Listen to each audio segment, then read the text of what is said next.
આજના વિડીયોમાં આપણે સાંભળીશું વીર પસલીની વાર્તા। આ ભાઈ અને બહેનનો પવિત્ર દિવસ છે। શ્રાવણ માસના કોઈ પણ રવિવારે આ વ્રત લેવાય છે અને બીજા રવિવારે તેની પૂર્ણાહુતિ થાય છે। બહેનો ભાઈના કલ્યાણ માટે આ વ્રત કરે છે। ભાઈ બહેનને યથાશક્તિ ભેટ આપે છે। બહેન ભાઈને દીર્ઘાયુષ્ય માટે પ્રાર્થના કરે છે। છોકરીઓનો સાચો ભાઈ ના હોય તો પાડોશી કે સ્નેહી સંબંધીના છોકરાને ધર્મનો ભાઈ ગણી વ્રત કરી શકે છે। ચાલો આપણે સાંભળીએ વીર પસલીની વાર્તા। એક કણબીને 7 દીકરા અને દીકરી હતા। 7 ભાઈ પરણેલા અને બહેન પણ પરણેલી, પરંતુ તેને સાસરિયામાં કઈ અણબનાવ થયેલો, તેથી તે કરમનો દોષ કાઢી પિયરમાં રહેતી હતી। 7 ભાઈઓમાંથી નાનો ભાઈ ભલો હતો। તેને માતા પ્રત્યે અપાર મમતા હતી। 6 મોટા ભાઈઓ ચાલાક હતા, તેથી ધંધામાં ફાવટ આવી જતા ડોશીથી જુદા થઈ ગયા। ડોશી નાના છોકરા ભેગી રહે, બહેન પણ તેની સાથે જ રહેતી હતી। નાનો ભાઈ માંડ બધાનું પૂરું કરી શકતો। ભલો નાનો ભાઈ ગામમાં પરચુરણ ચીજ વસ્તુઓની નાનકડી હાટડી ચલાવતો હતો, એટલે કમાણી ખાસ કંઈ થાય નહીં। વળી ગામમાં મોટી હાટડીઓ હતી, એટલે એને ત્યાં નામની જ ઘરાકી રહેતી, પરંતુ તે કરકસરવાળો હતો, એટલે ઘરનું ગાળું જેમ તેમ ગબડાવતો હતો। નાના ભાઈને ટેકો કરવા બહેને કંઈ કામ કરવા વિચાર કર્યો। તે તો પોતાના 6 ભાઈઓ પાસે ગઈ અને કામ આપવા કહ્યું, પણ પૈસાવાળા ભાઈઓએ અભિમાનમાં સરખો જવાબ આપ્યો નહીં, તેથી ભાભીઓએ તે મોડું બગાડી નણંદને સંભળાવી દીધું કે તમારાથી ઢોર ચરાવવાનું કામ થાય તો કરો। બહેને ઢોર ચરાવવાનું કામ માથે લીધું। સાંજે ઘરે જતી વખતે ભાભીઓએ જે વધ્યું ઘટ્યું ખાવાનું આપ્યું હોય તે ઘરે લઈ જતી। એક દિવસ બહેને નદી કાંઠે કેટલીક છોકરીઓને વ્રત કરતી જોઈ અને પૂછ્યું કે બહેનો, તમે શું કરો છો? છોકરીઓ કહે કે આજે વીર પસલી છે, અમે વીર પસલીના દોરા લીધા છે, તે ભાઈના જમણા હાથે બાંધીશું અને ભાઈના એક ખોબો ભરાય એટલું અનાજ રાંધી અને જમીશું। બહેન બોલી કે દોરો બાંધવાથી કંઈ લાભ થાય ખરો? છોકરીઓ કહે કે ભાઈ છે તે બહેનને યથાશક્તિ રોકડ રકમ અથવા વસ્ત્ર અલંકાર ભેટ આપે અને બહેન ખુશ થઈને ભાઈને આશીર્વાદ આપે છે, જેથી ભાઈના 12 મહિનામાં સુખમાં સાર થાય છે। બહેન બોલી કે ત્યારે હું પણ વીર પસલીનું વ્રત કરું, પણ કેવી રીતે થાય તેની મને ખબર નથી। છોકરીએ કહ્યું કે દોરાની 8 સેર લઈને તેને 8 ગાંઠ વાળવાની હોય છે। 8 દિવસ સુધી રોજ સવાર સાંજ દોરાને ધૂપ દેવાનો, તે પછી જ જમવાનું। 8 દિવસ પૂરા થયા એટલે દોરો પીપળે બાંધી દેવાનો। એક છોકરીએ 8 સેરના 8 ગાંઠ વાળો 8 દોરા બનાવી બહેનને આપ્યા અને કહ્યું, જો બહેન, 7 દોરા તારા ભાઈઓના કાંડે બાંધજે અને 8મો દોરો છે તે 8 દિવસ પછી પીપળે બાંધી દેજે। બહેન દોરો લઈને હરખભેર પોતાને ઘરે ગઈ અને પોતે વીર પસલીનું વ્રત લીધું છે એવી વાત માને કહી, માં, વ્રતના દોરાને ધૂપ દેવા દેવતા રાખજો। માએ કહ્યું કે સારું, ને ચૂલો ઠાર્યો નહીં। એવામાં તેની ભાભીઓને ખબર પડી કે નણંદ વીર પસલીનું વ્રત કરી રહી છે, તેથી મનમાં બળવા લાગી। આ બાજુ બહેન નદીએ નહાવા ગઈ અને તેની એક અદેખી ભાભીએ કોઈ બહાને ઘરમાં આવી ચૂલામાં પાણી રેડી દીધું। આથી દેવતા ઓલવાઈ ગયા। થોડી વારે બહેન ઘરે આવી અને દોરાને ધૂપ કરવા દેવતા લેવા જાય છે તો ચૂલો ઠરેલો જોયો। માને પૂછતા તેને જાણવા મળ્યું કે તે વખતે તેની ભાભી ચૂલામાં પાણી રેડતી ગઈ હશે। બહેને ફરી ચૂલો સળગાવ્યો અને થોડાક અંગારા લઈ દોરાને ધૂપ આપ્યો, પછી તેને વધ્યું ઘટ્યું ખાઈ લીધું। જોત જોતામાં વ્રતના 8 દિવસ પૂરા થઈ ગયા। હવે વ્રતનું ઉજવણું કરવાનું હતું, તેથી બહેને માને કહ્યું કે આજે મારે વ્રતનું ઉજવણું કરવાનું છે, તેથી 6 ભાઈઓને દોરા બાંધી આવું। તેઓ મને હેતથી બોલાવશે ને જમાડશે તો જમીશ। આમ કહી બહેન 6 ભાઈઓના ઘરે ગઈ।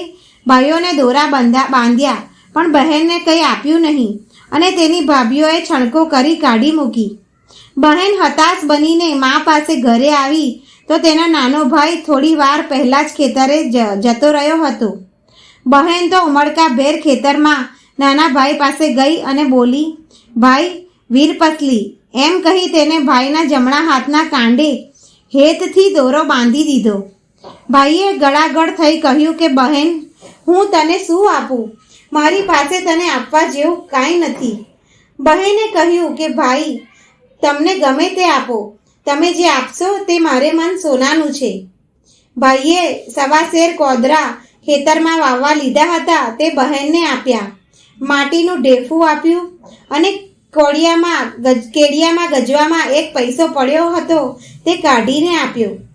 બહેને બધું સાડલાના છેડામાં બાંધતા કહ્યું કે ભાઈ, મારા મનથી કોદરા એ કમોદ છે, માટીનું ઢેફું એ ગોળ છે અને પૈસા તે રૂપિયા છે. તારું સાચું હેત હોય તેની આગળ લાખ લાખ રૂપિયા નકામા છે.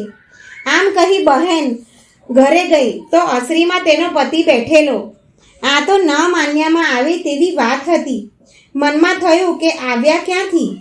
તે તો માથે ઓઢીને અંદરના ઓરડામાં મા પાસે ગઈ. માએ કહ્યું કે બેટી, તારી શ્રદ્ધા ફળી, તારું વ્રત ફળ્યું. આજે તારા પતિ તને તેડવા આવ્યા છે. જમાઈએ જવાની ઉતાવળ કરવા માંડી. સાસુ મૂંઝાયા કે ઘણે વર્ષે દીકરી સાસરે જાય છે તો કંઈક આપવું જ જોઈએ, પણ ઘરમાં કશું હતું નહીં.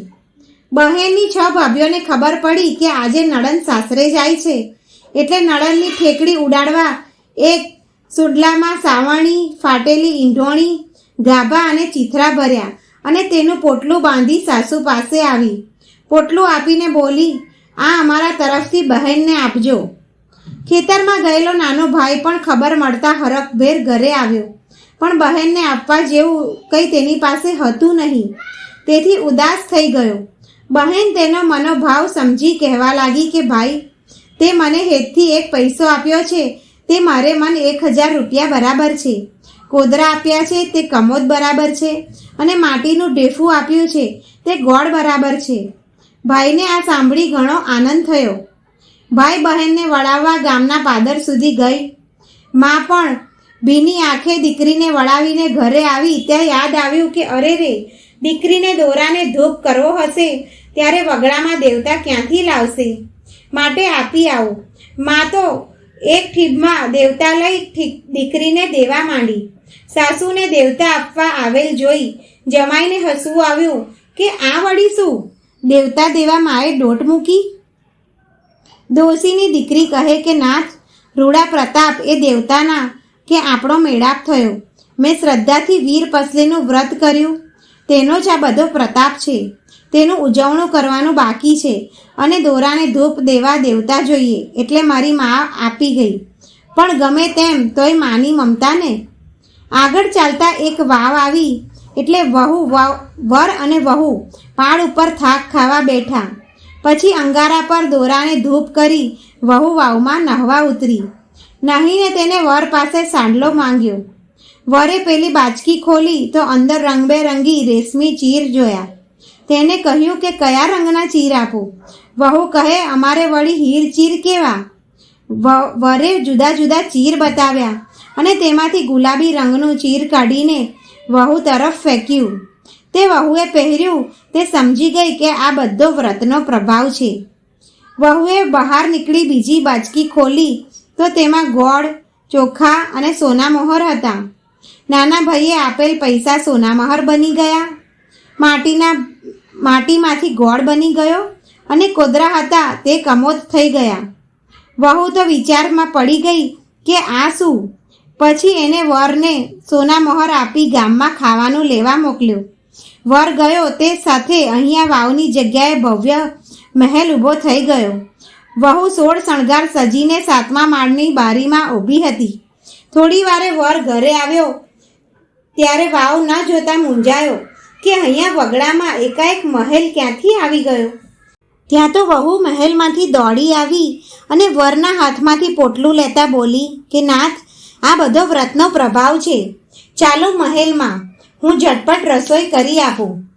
વહુએ મહેલમાં ચૂલો ખોદવા માંડ્યો, પણ જ્યાં ખોદે ત્યાં સોનું જ સોનું દેખાય. ધરતી દેખાય તો ચૂલો થાય ને. અરે રે, હવે રાંધવું કેવી રીતે? વહુએ ધરતી માતાને વિનંતી કરી. પછી એક ખૂણામાં ખોદ્યું, ત્યાં માટી હતી. તેને ત્યાં ચૂલો કર્યો અને ઝટપટ રસોઈ બનાવી આપી. પછી બંને જમ્યા અને મહેલમાં જે વસવાટ કર્યો. મહેલમાં બધી સામગ્રી ભરેલી છે એટલે વર વહુ ખાઈ પીને મજા કરે છે. આ વ્રતને થોડા વર્ષો વીત્યા ને વહુના પિયરિયાની માઠી દશા બેઠી. એકાએક દુકાળ પડવાથી 16 માણસનું કુટુંબ મુઠ્ઠી ધાન માટે વલખા મારવા લાગ્યું. વહુના 7 ભાઈ 7 ભોજાઈ અને માતા પિતા બધાય વલખાના માર્યા પછી મજૂરી કરીને પેટ ભરવા પર ગામ ચાલી નીકળ્યા. ચાલતા ચાલતા તેઓ મહેલ આગળ આવી પહોંચ્યા. અહીંયા એક બાગ બનતો હતો એટલે તેમને આશા બંધાઈ કે જરૂર અહીં કામ અને ખાવાનું મળી રહેશે. 7મા માળની બારીએ ઊભેલી બહેને બધાને ઓળખી કાઢ્યા. તે તો ઝટપટ નીચે ઉતરી આવી પણ કોઈને બોલાવ્યા નહીં. તેને જાહેર થવું ન હતું. બહેને પોતાના 6 ભાઈઓને પાવડો અને ત્રિકમ આપી જમીન ખોદવાના કામે લગાડી દીધા. 6 ભાઈઓને તગારા આપી માટી નાખવાના કામે લગાડી દીધા. નાના ભાઈ ભાભીને મહેલમાં દેખરેખ રાખવાના બહાને રાખ્યા અને માતા પિતાને મહેલના એક ખંડ સોંપી દીધો. તેઓ ખાય પીએ ને ઈશ્વરનું ભજન કરે. હવે બાગ બનાવવાનું કામ ધમધોકાર ચાલવા લાગ્યું. 6 મોટા ભાઈઓ અને ભાભીઓ આવું મહેનતનું કામ કરીને કંટાળી ગયા હતા. પણ શું કરે, પેટનો ખાડો પૂરવા માટે મજૂરી કર્યા વગર છૂટકો ન હતો. બધા ભાગ્યનો દોષ દઈ કાળી મજૂરી કરવા લાગ્યા. જ્યારે બહેનના નાના ભાઈ ભાભી મહેલમાં આરામ કરી રહ્યા હતા, થોડા દિવસ પછી બહેને મોટા ભાઈ ભાભીઓને મહેલમાં જમવા બોલાવ્યા. તેમના સાથે નાના ભાઈ ભાભીને જમવા બેસાડ્યા અને બહેને જાતે પીરસવા માંડ્યું.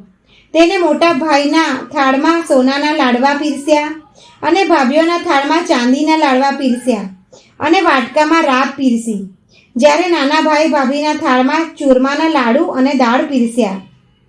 નાનું ભાઈ અને ભાભી મોજથી લાડુ ખાવા લાગ્યા અને દાળના સબડકા બોલાવા લાગ્યા. જ્યારે 6 મોટા ભાઈ ભાભીઓ એકબીજાના મોઢા સામે જોવા લાગ્યા કે આ તે કેવું જમણ. ત્યાં તો બહેને ખાવા માટે આગ્રહ કર્યો એટલે ભાઈઓ બોલ્યા કે બહેન, સોનાના લાડવા તે ખવાય અને રાબ તો ખારી લાગે છે. બહેન બોલી કે ભાઈઓ, તમારે પાસે ધન હતું ત્યારે હુંય તમને ખારી અગર લાગતી હતી. તે વખતે તમને મારી સાથે વાત કરવાનો સમય ન હતો. આ સાંભળી 6 ભાઈઓ ચોંકી ગયા. તેઓ બહેનને ઓળખી ગયા અને એવા શરમાઈ ગયા કે નીચી મુંડીએ બેસી રહ્યા. 6 ભાભીઓ છોભીલી પડી ગઈ. બહેને કહ્યું કે મોટા ભાઈઓ, નાના ભાઈના ઘરમાં ખાવા ધાન ન હતું તોય એને હેતથી પૈસો, માટીનું ઢેફું અને કોદરા આપ્યા. એના પ્રતાપે હું વ્રતનું ઉજવણી કરી શકી અને વીર પસલીના વ્રતના પ્રતાપે મને આ બધું સુખ સાંપડ્યું. બધાએ બહેનની માફી માંગી. પછી બહેને તેઓને મહેલ સાથે રાખ્યા અને બધા ખાઈ પીને લીલા લહેર કરવા લાગ્યા. વીર પસલીનું વ્રત જેવી રીતે બહેનને ફળ્યું એવી રીતે વ્રત કરનારને, આ કથા વાંચનાર અને સાંભળનારને ફળજો. જો મિત્રો તમને આ વ્રત કથા પસંદ આવી હોય તો આ વિડીયોને લાઈક કરજો, શેર કરજો અને ચેનલ પર નવા હોય તો સબસ્ક્રાઈબ જરૂર કરજો.